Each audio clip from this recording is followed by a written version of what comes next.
The leafy green herb can bring not only a splash of color but a bright pop of flavor to a lot of dishes. It's often used to garnish dishes like taco soup, cold vegetable salads, and even salsa with plenty of the flavorful herb chopped up inside.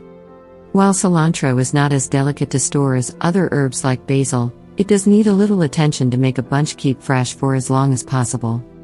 And with the right care, you can keep cilantro fresh for months in your fridge. Depending on how you plan to use your cilantro and how long you need it to stay fresh, you can use the fridge or the freezer to store it. Cilantro is happier when kept at cooler temperatures, so either technique will keep the herb fresh for long periods of time. The key is deciding whether you want the whole, fresh leaves or the fresh taste of chopped cilantro. Container with water and a bag.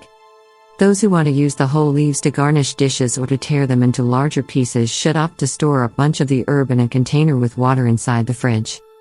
Using this method, cilantro can stay good for a month. You will need to keep an eye on the leaves and stems to ensure they stay as fresh as possible for that length of time.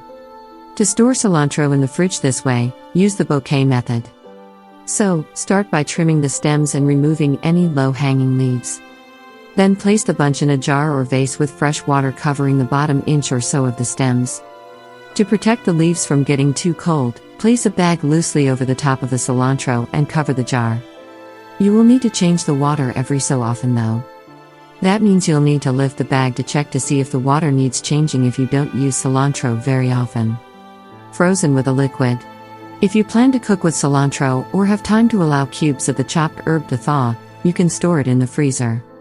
This method is great for long-term storage and can keep cilantro fresh for months to come. While you won't have much upkeep for this method, it does require a little more work up front. According to the Food Network, start by washing and thoroughly drying your cilantro leaves. Next, chop up the herb and place small spoonfuls into a clean, empty ice tray. You can then top the herbs with a neutral flavored oil or just water to freeze them. Once frozen, place the cubes in a resealable container and store them in the freezer. Keep in mind that topping the herbs with oil will be better for cooking while water is good for using the herbs in raw or room temperature dishes.